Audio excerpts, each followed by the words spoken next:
We are back with the Plant.Body.Soul podcast. Hi, buddy. Hi, Jen. How are you? Great. How are you doing? I'm good. How was your day today? It was great. Good. Super good. I'm glad to culminate the day with you. Absolutely. You too. And our guest, our friend, Hamid Jabbar, who is a facilitator of sound trainings, ceremonial work, and retreats. Also an accomplished musician, yogi, and body worker. Nice to see you here, buddy. Yeah, thank you for having me. Yeah. Welcome. It's great to see you all. I know. We are.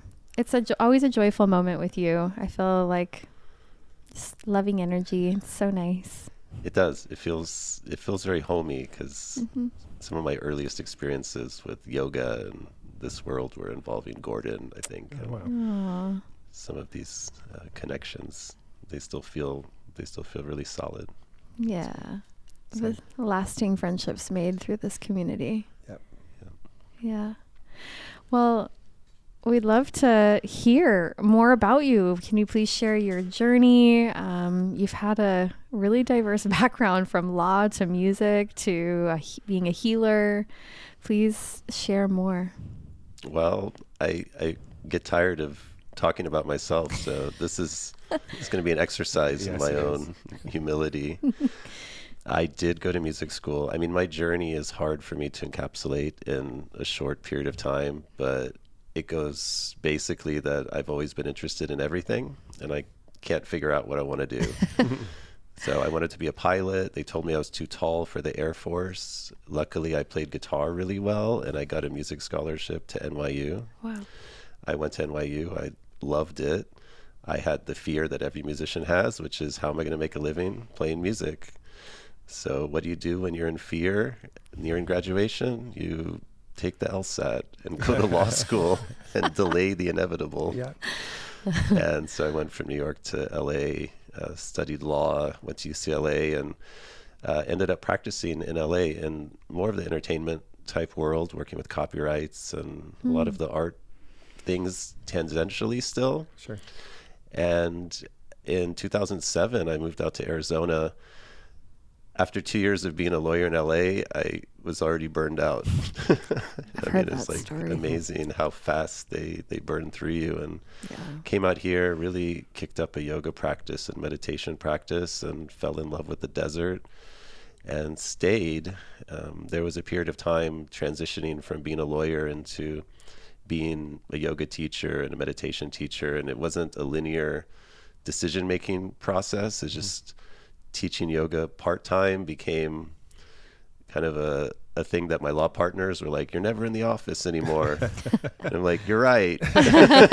Feels great. Maybe I should do something about that and take Yeah. the final leap," which was scary. And I did. Around 10 years ago, actually left the practice of law and started teaching yoga, dove into studying Thai body work. And, throughout this entire time, being a musician, I was always looking for ways to bring music in surreptitiously. Like, so as a yoga teacher, can I sneak in a singing bowl at the end? Can I play flute while they're in Shavasana? Can I bring a gong? Yeah.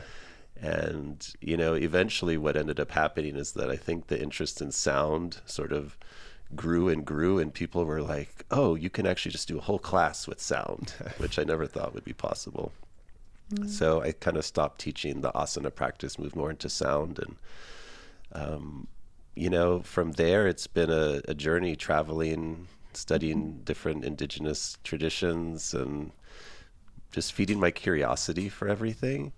So I found myself in the sound world a lot, in the plant medicine world, ceremonial world a lot, and in the last 3 or 4 years, more in the one-on-one world, as everything went online, with 2020 bringing this whole Sure. Zoom concept into my life, which I thought I'd never participate in. And so working with people across the world in capacities that I never thought. And Wow. I'm still trying to figure out what I want to do when I grow up. Yeah. That's the story of my life. It's amazing.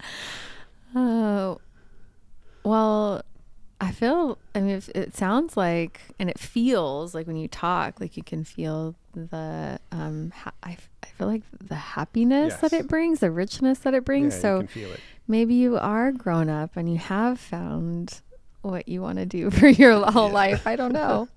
Yeah. Whatever makes you happy, I suppose, is the thing. Absolutely. I realize it's not about what I do. It's just how I'm experiencing it all. Yeah, My relationship with my work has definitely changed. And even looking back on my time as a lawyer, I think I just didn't have the ability back then when I was 25 to maintain a good relationship with it.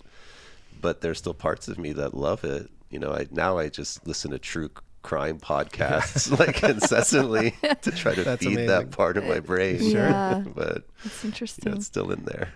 My dad was a lawyer in LA. He was a deputy DA for, I think he lasted about the same as you, and was like, I'm done. I'm out. And so to hear you iterate literally the same thing is, I don't know, like was really poignant for me, because I've heard it's just overwhelming there all the time. And especially when you're on the DA side, the amount of cases that you're trying and the people that you're dealing with on the day to day. And it's just a never ending uphill battle. So Yeah, I had lost who I was. I remember after 2 years when I finally left the practice of law, it was a Saturday and I lived in Pasadena. And I went out walking in the town and I didn't know what to do. I was like, what do people do on Saturday? What is this day that doesn't have work?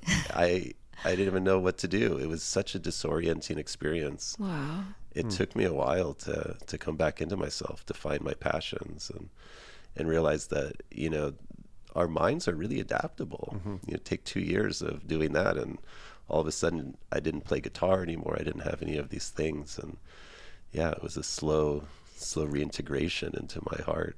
Oh, that's so beautiful. And music is such a profound way to do that. Yes. Yeah. Welcome back. It's good to be back. With your extensive study of Eastern philosophies, yoga, Ayurveda, Buddhism, how do you see these ancient wisdoms contributing to contemporary health and wellness practices? Yeah, it's very interesting because I think we're all, in all of these systems, you know, the reason that I'm so curious about them is they're all trying to point at universal truths that you can kind of see threaded through all kinds of traditions. So I used to think that, you know, like the Ayurvedic traditions were really unique. And then spending time down in the jungle, I realized a lot of the same things are happening down there, just with a different spin. And ultimately, a lot of it to me is just rediscovering our humanity, you know, and there's so many shades of humanity. There's so many different cultures and languages and everything. And there's a lot of possibilities to being human. And so I'm really interested in the Eastern philosophies, but I'm also interested in modern science and all of it, because it's all just pointing to something innate within us. Yeah. And these days, I think there's a big interest in Eastern everything. I mean, we've seen yoga. When I was practicing yoga, you know, 15, 20 years ago, I thought there's not going to be any more yoga. It's already saturated. And boy, was I wrong. Like It's crazy. It just keeps Boxing getting more yoga, saturated. There's all sorts of different variations, goats and Goat cats yoga. and dogs. Oh And boy. There's all yoga kinds of everywhere. things. There's Yeah. yoga everywhere. Yeah. I guess also, real quick, for our listeners that may not know what Ayurveda is, can you give a layman's description of what that is? Ayurveda is essentially a science from India, an ancient science. You think of it like a philosophy, but there's really deep aspects to it that talk about us as humans and our constitution. So, in a simple terms, it talks about there's 3 ways of being within us, you know, sort of 3 doshas, they call it, and the mix of it. And some people tend to gravitate towards one and some people tend to gravitate towards the other. But ultimately, Ayurveda uses a lot of different practices to try to balance you out. Like we all have experiences where we get imbalanced, I think. Like maybe we're the kind of person that's like go, go, go, go, go, go, go, go, go. And that actually feels really good. And then other things start to suffer, right? Yeah. And then you're like me, I'm so grounded. I'm what they call kapha. Kapha. Yeah. Like Totally. you got to peel me off the ground, you know, and And that actually becomes imbalanced. If I really indulge my kapha too much, then other parts start to suffer. So there's a lot of really like gems in Ayurveda that really teach us like, okay, I'm getting way too much into this. It has to do with diet, what we eat, some of the activities. How can we bring ourselves more into harmony? Yeah, I heard it described once as the self-care of, if yoga is a physical and spiritual practice, then Ayurveda would be more of the self-care, personal care practice. Yes, a lot of it is physical too. Yeah. Dietary and cleansing practices. Gotcha. Cool. It's Thanks. fascinating. Yeah. Do you know what your dosha is? I'm not sure. No. No. We're all a mix, Yeah. So Gordon's probably not too much kapha. No. There's a lot of pitta. Yeah. Yes. There's a lot for me too there. Pitta is the heat, right? Yes. Yes. Yeah. That would be me. I think so. Naturally, yes. Hot, blooded, warm. Yep. I like to go. I like to do, I like to go and do too. Yeah. I'm a goer and a doer. Yeah. So I have to do the slower practices. Like I have to have meditation. I have to have sleep. Otherwise, there's no longevity in anything, Yeah. So interesting. So your work in sound, I think it's, the term sound healing or sound therapy. What do you prefer? I like to use the term sound meditation for my group classes. Okay. Sometimes sound journey. I don't use sound healing. I like to be honest, which is, when people come to a class, they're going to be meditating to the sound. So it's Right. like interactive. Yeah. For one-on-one work, I call it sound therapy. But there's so many terms out there. So if people are curious, they're all basically describing the same sets of practices. Sound healing, gong bath, sound bath. Yeah. Sacred sound bath. That means you can charge $15 more versus the regular sound bath. It's all in the marketing. It really is, isn't it? Yeah. Well, I mean, you I'm sure, can you explain, how sound frequencies affect the body and the mind, and how you use all of these different instruments, the gongs, the bowls, flutes, all of those variety of instruments in your healing sessions or in your sound meditation sessions? Yeah. Well, I could, it might take me 32 hours. This is why I have a training and a handbook. Yes. But in essence, we're vibrational in the sense that we become entrained with our environment. So everybody's working with sound. They may not know it. If you walk down a busy street and there's a big truck comes and it passes you, if we had devices to measure your heart rate variability, your blood pressure, your hormones, they would be changing in response to these really intense sounds. Or like a jackhammer, you're all peaceful and then that's a physiological change. It's caused by sound because we become entrained with the environment. Versus if you're out in nature, like my house, there's not a lot of that. Bird sounds, it's like, it's so good. You just want to sink in and close your eyes and listen to the bird sounds. So innately, sound has some entrainment quality with us. What we're doing with sound meditation and sound therapy is using very powerful instruments that have a strong ability, like an intense ability to entrain you. And one of the reasons they do that, like an instrument like the gong, is that they're very rich in overtones and harmonics, which are not the types of sounds we're used to hearing in Western music. Most Western instruments are designed to kind of hide the overtones. Like when you play piano, it's like do, you hear the do. When you play the gong, you don't hear the do, you hear the like every other sound other than the do. Yeah. But there's interesting phenomenon with overtones is that the more rich the sound is with overtones, the more our mind tends to calm. So we tend to use weird instruments like the gong, singing bowls, ocean drums, rain sticks. These types of things produce a lot of overtones. And then, of course, flutes and other kinds of melodic instruments tend to add another layer that I call ethos. I didn't come up with the term, but ethos is really like the feeling or the emotion. So once you kind of work with people on deep meditative states, you can kind of bring them into feelings to explore emotions in a very safe place and take them kind of through, this kind of experience. Of course, music is emotional. That's why we listen to music. Everybody knows, like you're flipping through your iPod and you're like, that song doesn't feel right. That song doesn't feel right. Yeah. Then you find the one that feels right and you're like, that's it. Yeah. Yeah. And the reason it feels right is because it's just mirroring the state you're in that moment. And we're always kind of seeking things, like we're talking about Ayurveda, we're always seeking things that mirror our current state. Like attracts like, which is, when I was a teenager, I had long hair and all my shirts said Tool and White Zombie. And all the bands I were in were like screaming, like, and it's like mosh pits. And I was angry. And the music I listened to reflected that, Yeah. and it felt good. Like when you're in that state, it feels good. Yeah. And there's times now where I'll turn on music like that. If I'm in that mood, I'm like, it feels good. But most of the time, it doesn't feel good anymore. Yeah. So sound is like that. It's just part of one of the ways that we entrain with our environment. And you can use it kind of intentionally. So you mentioned frequencies. Different frequencies, different harmonies have different effects on our body and our psyche and take us to different places. So it's a really powerful... I'd say it's a powerful tool, but it's just playing with our innate humanity. There's something innate about sound. There is.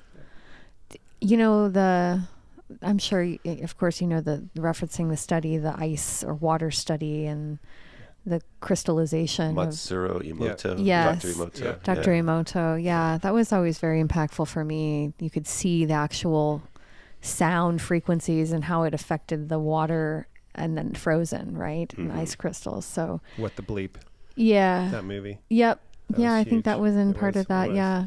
I was always impacted by the gong sound and how like crystalline the water became. Like it was like purified. Yeah. So fascinating. Yeah. Then the sound of a shrieking child or a honking horn was like shattered glass. You could see it looked like super frenetic and what's it doing Wild. to our water? right. Within our In our our body. cells, within Oh, our for sure. bodies. There's a whole aspect of singing. A friend of mine, she's really deep in the type of singing that's like healing yourself through your own voice. Wow. And she talks about how when you start singing and you get this magic where maybe you actually start crying and the tears start to go into your sinuses and you're programming the sound into those tears and creating this kind of medicine that nourishes yourself. Wild. There's so much we don't really know. I'd but like there's to a learn more about that. Sorry.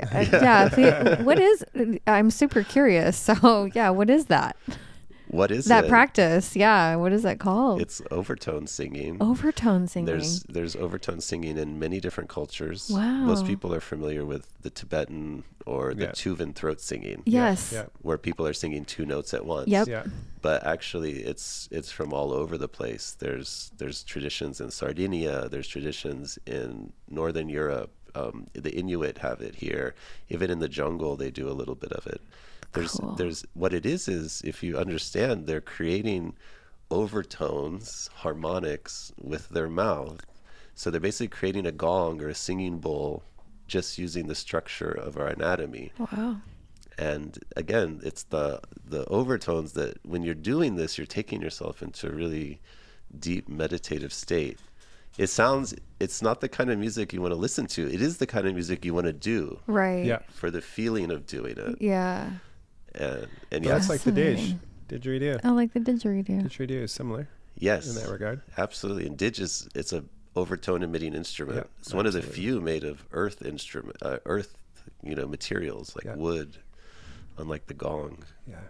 Yeah, I heard you play the Yeah, didge, I like Gordon. the didge. Yeah, I've been practicing quite a does. bit lately. Nice. Yeah. Yeah. He's got a couple in the office. They're really beautiful. Yeah, it's fun. It's definitely become part of my morning meditation. Oh, good. I love hearing that you're intonating yourself. I am. I think the office guys upstairs are wondering what the swarm of bees that are happening in the morning. It's okay. It's all good. Yeah, I used to come in here early morning and play the gong. Like when I was, Yeah. this was my wellness office, so I would just like come and play the gong by myself for like 30 minutes. Yeah, it's been good. So reconnecting with it. Oh, I've good, played good. for a bunch. So I'm so glad. I have one, but I haven't mastered it yet. I don't know if I ever will, but It You does can. feel good. You can. So my quick tip on learning to circular breathe is just a straw, glass of water, and just blow bubbles, and blow bubbles until you can breathe out of your nose and keep blowing the bubbles. That's the start. And then it's something just clicks. And then once you have it, you have it. Yeah. So That's a great I can tip. do it for a little bit, but I notice I'm not taking in enough air, yeah, so I kind of run out eventually. yeah.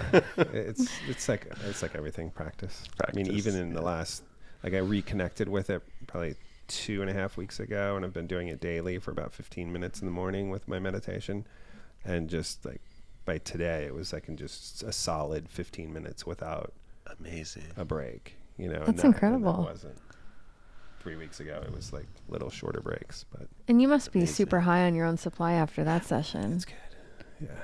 All that great. vibration. Yeah, Does it's your great. sinuses feel good Yeah, and everything? really good. Oh, yeah. yeah. I mean, you're just like circling air, Oh, you know, yeah. and then different techniques, whether you're popping your stomach or, you know, you're just more air or less air, and it feels great.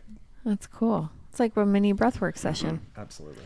And there's actually a study that I was reading recently about sleep apnea, and they prescribed DIGE. Absolutely. Yeah. Yep. I mean, I have sinus problems my whole life, and I noticed when I started playing DIGE, it's amazing. It's just medicine.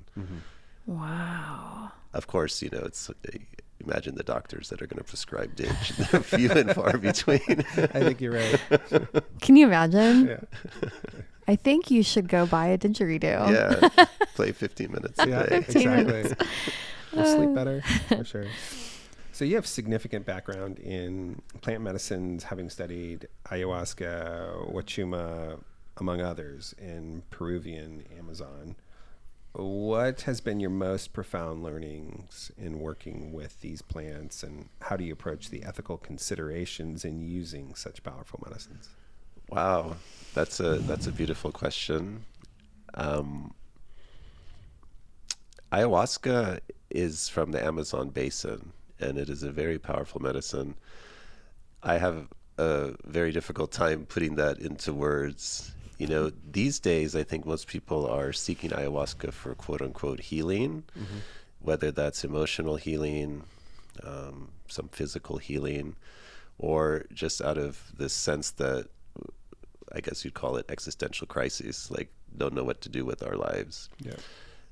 I came to ayahuasca from a different angle. I came from the meditation and the sound world. It was actually students of mine who attended my sound meditations who invited me.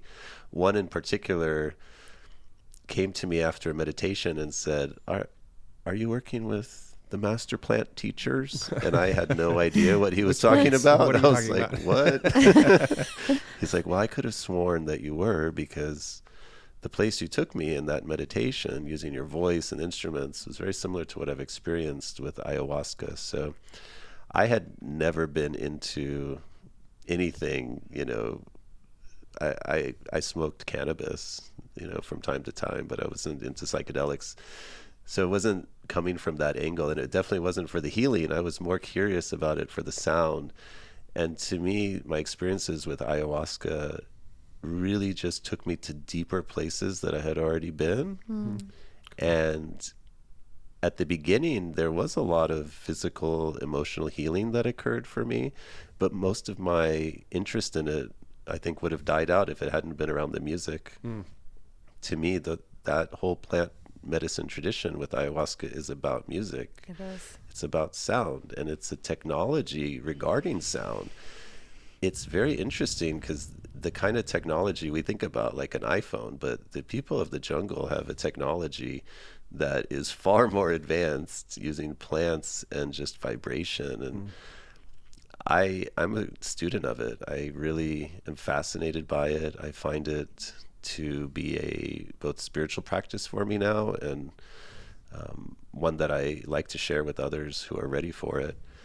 Wachuma, the other medicine you mentioned, is from Peru, but also a different area from the mountains. And to me, it's the same. They're both amplifiers. They're both ways of connecting with the divine, or to me, the divine is song and sound and all of the parts of ourselves that are seeking that, hungry for that.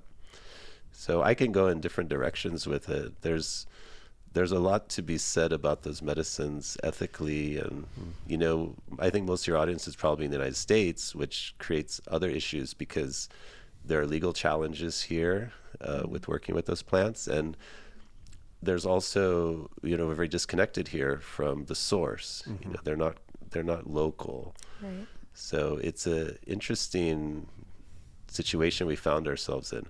I do think that in the future there will be more openness around all plant medicines in general. I mean, we've seen that with cannabis. You see that in certain states. Yeah. But these days, you know, what I really am fascinated by is just the possibilities that we have to learn from these indigenous traditions. There's a lot of wisdom there.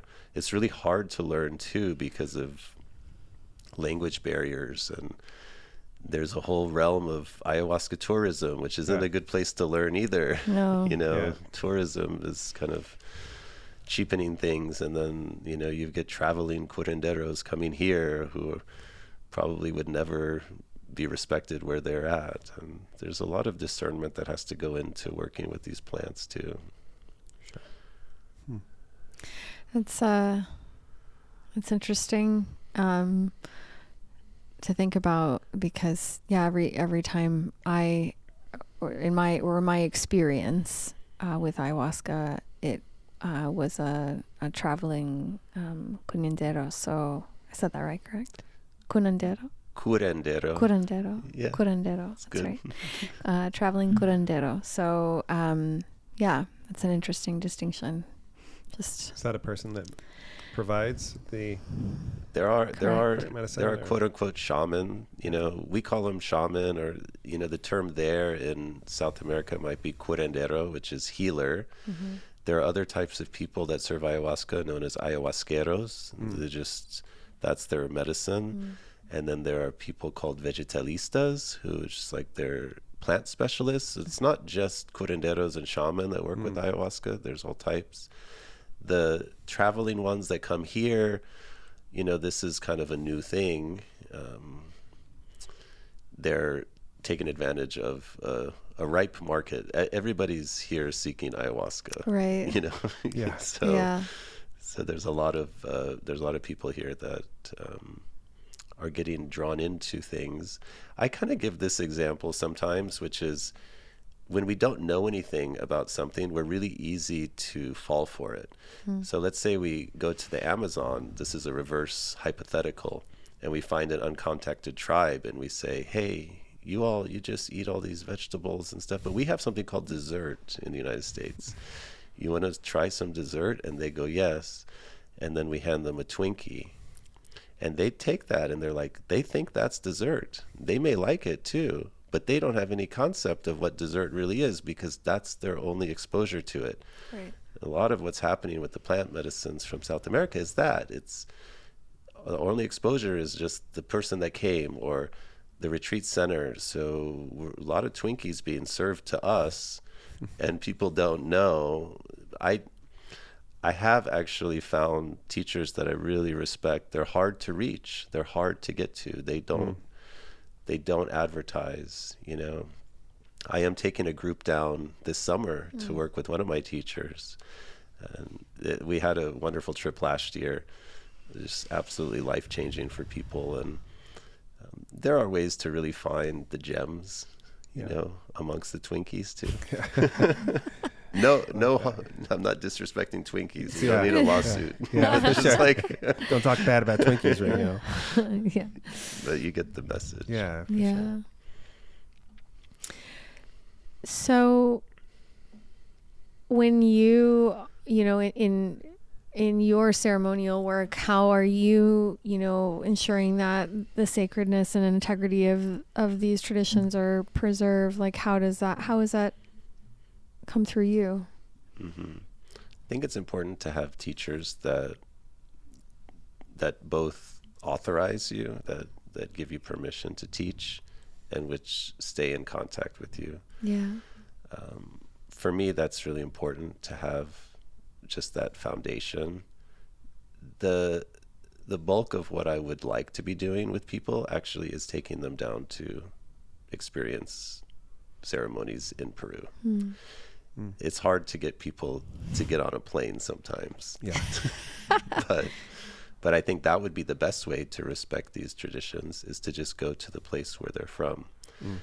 But I'm also not 100% just sold on everything has to be because of tradition. There's also reasons why the work might need to evolve to be here in the United States. My teacher in the jungle, we were doing ceremonies with him. We flew him to another country and we did ceremonies there, and I facilitated. He at one point turned to me and he was really frustrated by Westerners, Americans in particular, because he doesn't know how to work with them. They have their methods that they've worked with people for thousands of years. But what he says is Americans come down there and they'll say, oh, I have stage X cancer and this and that, and heal me. And I only have 2 weeks because I got to go back to work. And from his perspective, he doesn't understand it, because he's like, how am I supposed to heal them? They don't understand what's going to go into this. It's going to be years maybe. Yeah. So my response to him, and he asked me, he's like, how do you work with these people? And I said, you have to work with them differently. They're not going to take a year off of their life to come down there. And so there is reason, and he encourages me to evolve. He's, you have to work with the people that you're working with, the people in the environment. As long as there's a cultural exchange like that, because I get the transmissions from him and he's open to it evolving, I think that's respecting the traditions. Agreed. But, it gets complicated, because then on the flip side, what I see is people imitating traditions, which is just as bad, where for me, I would never pretend to do the Icaros, the songs that my teacher does. He's been doing them for 50 years. It's a whole art form. It's a whole science. I'm not there. That's not my music. That's not my song. Yeah. And I know people who are so set on it has to be that. And so they'll imitate that and they can't do it. And it's not as powerful as if they actually drew from their own voice, their own medicine. And for me, my music is coming from other places. It's coming from yoga. It's coming from different instruments. And it's powerful. Yeah. Even the ceremonies I mentioned where my teacher was saying this, he kept asking me to record the songs that I was singing, because he wants to be in the jungle listening to them. Aww. And so that's a compliment, He's all about, okay, that's beautiful. Whatever you're doing, I like it. That's kind of, it keeps me humble too, to also know that we don't know enough and keep learning and keep studying. This last trip down to Peru, I was incredibly humbled, because the teacher that I had first worked with Wachuma like 6 or 7 years ago, he's evolved to a point where I hadn't seen him in 4 years. Then I went back and I was like, oh my God, I need to come more often, because he's changing so much and he's evolving. The practices are not static. And sometimes you learn once and then you just keep doing the same thing. And what I realized is, no, we have to keep growing. We have to keep evolving, keep adapting and learning more, refining. Yeah. Yeah, it's been certainly a hot topic, I think, in our circles in terms of popularity, probably in the last 3 to 5 years, ayahuasca and ceremony. And, there's a part of me that I've never done it. And there's a part of me that has this interest to try it. And then there's also the influence that you see of people. It's almost like this one-upsmanship. I've sat in 100 ceremonies, and it's like, okay, well, what does that mean? You did it 100 times, and it's almost like this one-upping of it, and you see it a lot on social media, and it's a little bit of a turnoff, I guess, and I think that maybe just comes with the popularity of anything like this. Probably also finding the right community for that experience too. I mean, I think we've been to the same seminars and heard some of the same people say that type of thing where it's like, yeah, but I under no circumstances would sit in an ayahuasca ceremony with somebody I've sat for, yeah, 100 times and now I'm facilitating. Like, no, never. Yeah. It's not 100 times. Yeah. That is not it doesn't equivalent to years of study and usually through a family lineage. Am I correct? Yeah, a whole. Yeah. It's just that element of turning it, like westernizing it, or just making it something that there's that angle, and then there's the people that I think hope that it's going to fix everything in their life, and so they do it, and maybe there's no integration that happens after it, and then they kind of revert back to being the same person, and maybe they go do it again expecting different results. That's just kind of what I see, and it's a perception, so I don't know how real it is, but there are definitely those people that I see. Yeah. There's one impulse that's common with ayahuasca is that people that go trying to get everybody else to go. Yeah. And because they have profound experiences. Yeah. But there can be a little bit of an ego issue too, where it's supposed to be a practice maybe to help us dissolve aspects of the ego. Yes, exactly. And it does exactly the opposite. Exactly. Yeah. I think that's what I'm getting at. Thank you. And I think that you bring up a very interesting point, which is the point of these medicines. For us in the West, people are doing them for various reasons that have nothing to do with the reasons that the indigenous people that had them did them for. Like my teacher in the jungle, he has been drinking ayahuasca since the age of 8, 3 times a week, Monday, Wednesday, Friday. It is a part of their life. Do they do crazy diets to do that? No, they couldn't. This is just what they do. Yeah, they don't have television in the jungle. Sure. This is their television.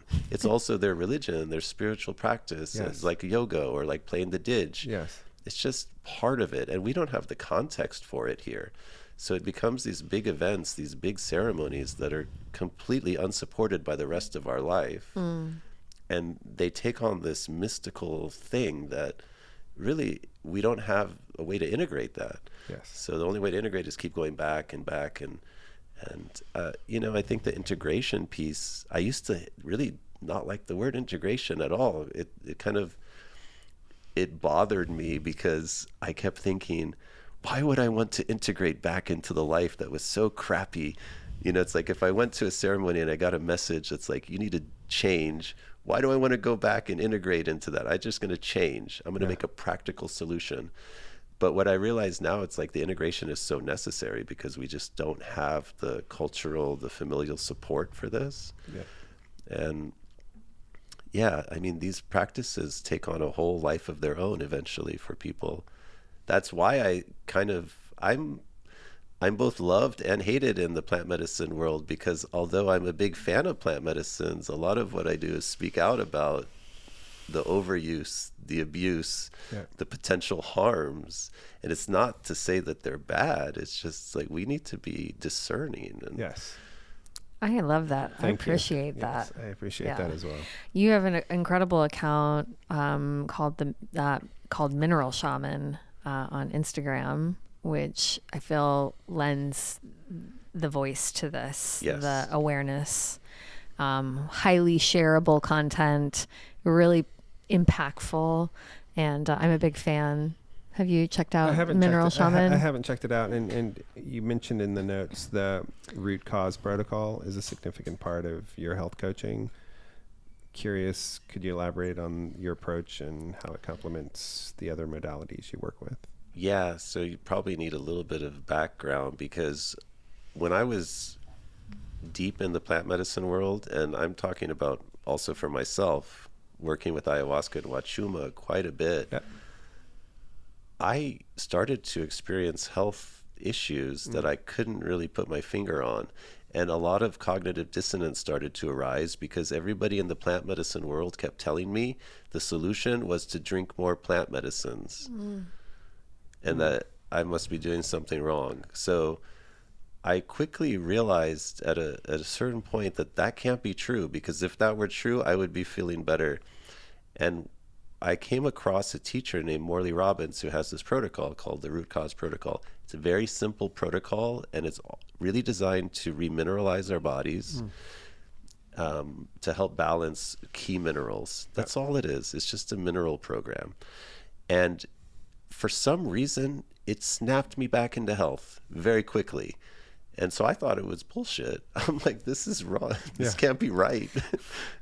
But so I took his training and realized, no, there's actually deep science to this.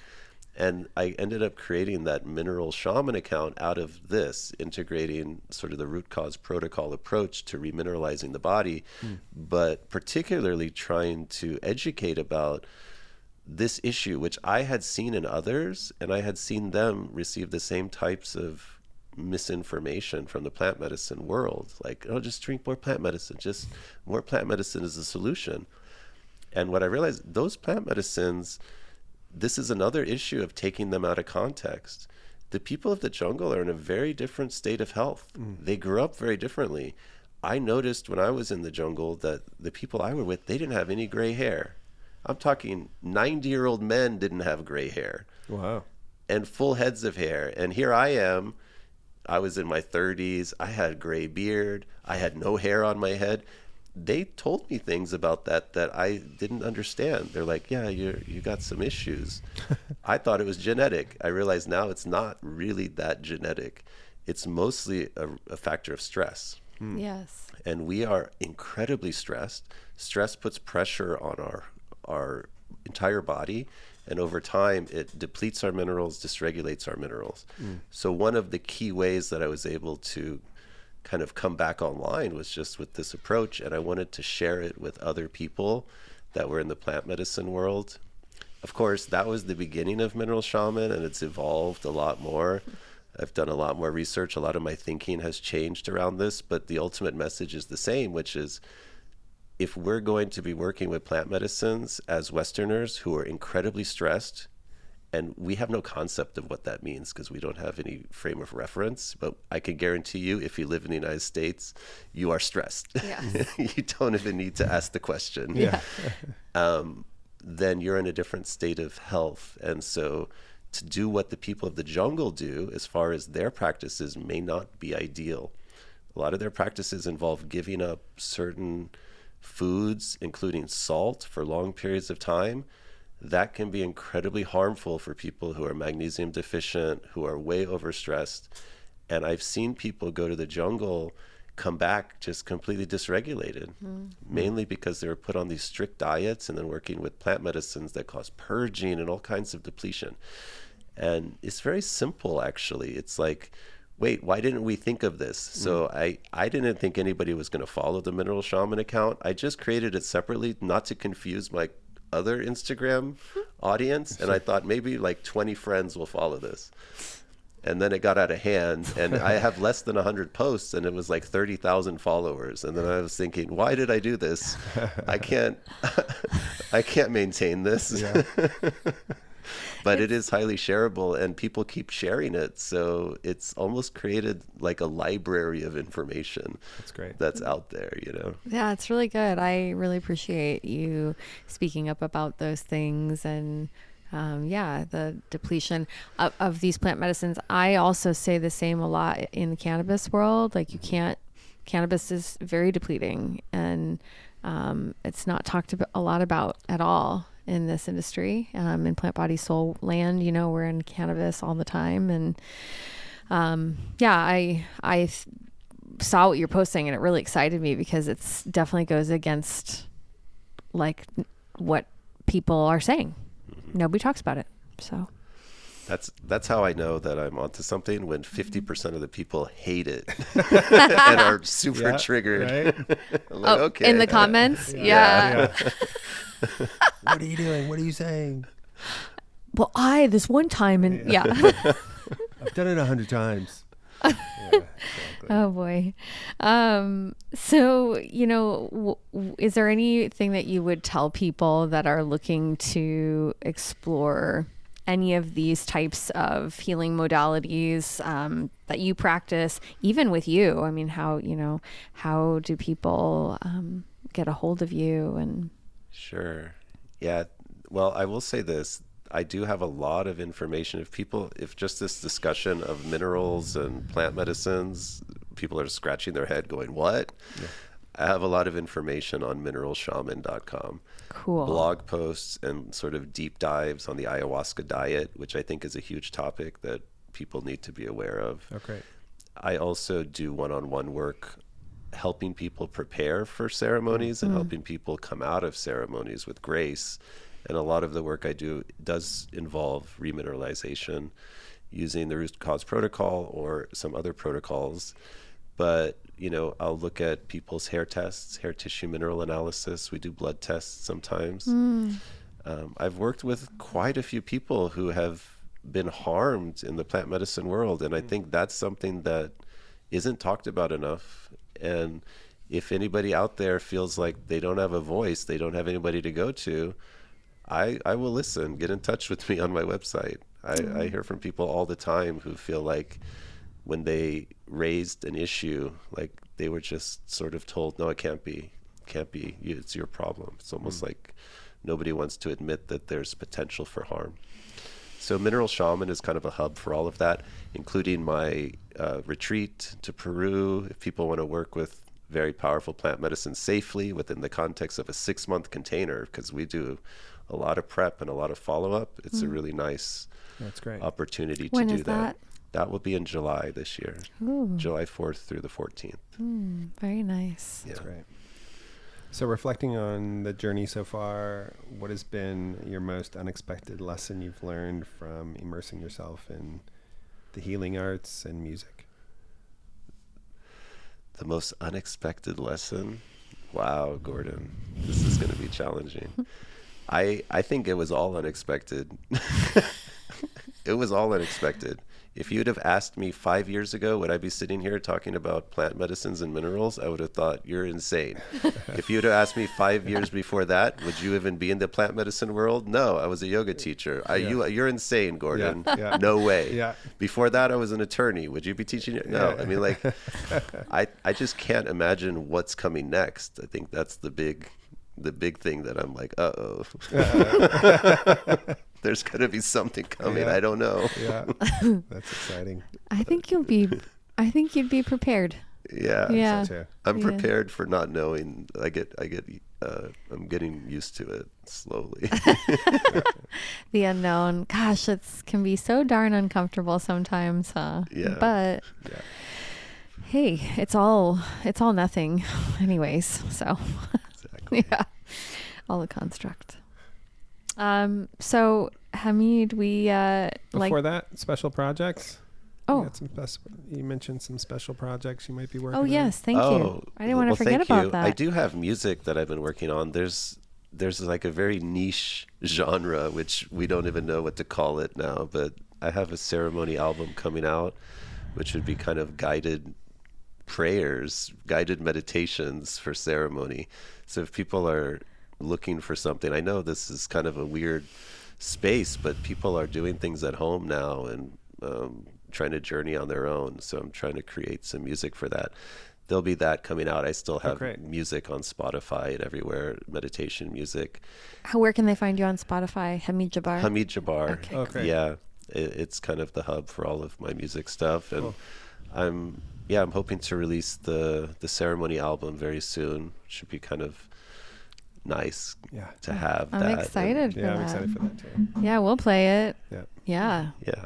That might even become like our, like, my partner and I like to meditate together. And so sometimes we do just like seated meditation, no music. Sometimes we'll do some music and intonate, and maybe we'll add that into our repertoire. I'm excited. Yeah. Well, I hope you like it. Yeah. Yeah. We like to transition into the last part of our podcast with just some plant, body, and soul oriented questions, and these are chosen based on the context of our guests, and so it feels like there are some plant questions that would probably be very appropriate, and I guess what I would like to know is the first time I got high, it could So be the anything. who, what, where. And you don't have to incriminate Yeah, anybody yeah. either. Oh my God, I'm not even in touch with those guys. You know, it'd have been high school. Yeah. The first time I got high, I was convinced that I had been poisoned by some. It was so intense. Is Oh. it cannabis? Yeah. And I sank into the couch thinking like I'm going to fall into the earth. Yeah. And when I clawed myself out, we just raided the refrigerator. As you do, yes. Pretty And classic. So actually, my first time was a big hitter. I've heard that some people don't experience much their first. Yeah. How long did it take you to go back to it after that? Oh, I was in. Oh. I mean, I smoked cannabis for most of my adult life. I mean, I did really well in law school, but I smoked a lot of weed. Yeah. I mean, if I was in California, I go to the beach. I mean, hit the Thai food place after. Yeah. That sounds amazing. Hit some yoga. Yeah. Sounds like a I perfect don't need day. to go to work. The law. Yeah. Yeah. I really only stopped smoking cannabis when I started working with ayahuasca. Yeah, It was they don't mix. They don't mix well. Yeah. The shaman I worked with told me, because I had asked the first time I asked him why can't I use cannabis, like, you know, for integration afterwards, because I knew I cleansed my body, I stopped using cannabis. And he said they're sister spirits that are jealous of one another and that they don't like each other. And I have no idea if this is the truth, but I always found this to be a very interesting image in my head. It's like one, like, no, get out of here. This is my body. You know, like. I've heard that. I mean, it's sort of like the way we talk to children, you know, you have to come up with a metaphor that makes sense, because some of it is beyond our understanding as to why they don't do well together. Right. Yeah. I just found it interesting. But that's I think everything evolves, right? Yeah. So. Do you have any health routines that you swear by? Gordon, my entire life is a health routine.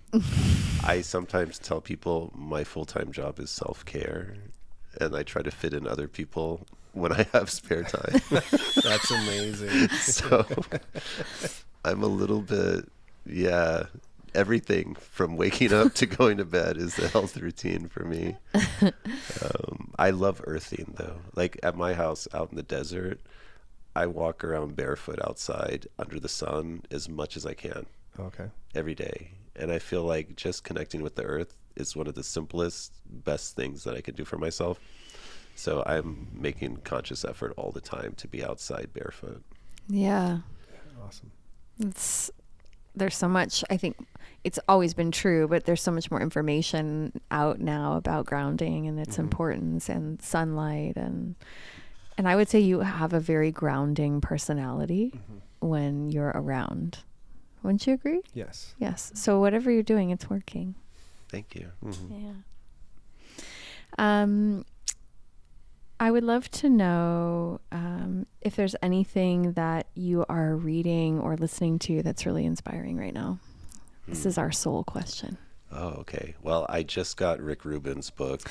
Oh, yeah. Oh, And I'm so savoring it page by page. Yeah. So that's kind of my current obsession. Yeah. He's The amazing. audiobook is amazing, too. His voice is so nice. The audiobook's great. His podcast is great. Yeah. We're big fans. I'm a huge fan. I think he hits on something which is important, which is that we're all creative. And a lot of people just don't feel that part of themselves. I've always felt it, so I feel lucky. But there have been times where I've lost it. Yeah. And that writer's block feeling, you know, it's like, where is it? Where is it? And then it comes. And I really I feel like he's such a pure channel of that creative medicine. Yeah. Yeah. So that's what I'm into. Speaking of Rick Rubin, there's an amazing documentary on the Beastie Boys and amazing footage of Rick Rubin, because he was a big part of the Beastie Boys when they first started and produced that first album and Def Jam, and just amazing early footage of him. And he was definitely, I think as we all evolve, but it's fun to see him at a really young age, and then also contrast him with where he is today. Yeah. And when I went to music school at NYU, I lived in the same dorm, which is called Weinstein. Oh, no way. Yeah. So everybody knew, like, oh, this is the dorm. And it was actually one floor below where I lived. And like Rick Rubin started Def Jam there. Yeah. Wow. And so some of that old footage of him with like the big speakers in there, I'm like, oh my God, I know exactly. That's so amazing, right? That's cool. Yeah. Awesome. Well, Hamid, I really have enjoyed this time. I'm sure, Gordon. Yeah, absolutely. it's Thank been a gift. You're so brilliantly talented and full of light, and I love being able to share your authenticity and your depth with people here. It's Thank you so much. Yeah, it's wonderful to see you too. Well, thanks folks for listening. Yeah, thanks for being here. Yeah, and if you would like to subscribe to the platform that you're listening to this podcast on, we would really appreciate it. Give us a 5-star review. That definitely helps us with our ratings and visibility. And we also encourage you to find us on socials. Instagram is Plant.Body.Soul, and Facebook and YouTube is at Plant.Body.Soul. You can also sign up for our email list at Plant.Body.Soul.com, and you'll find first drop on the podcast there. You'll also get the first notifications on our events, and we'd love to see you in person if you find yourself in the Metro Phoenix area sometime soon. All right, friends, thank you.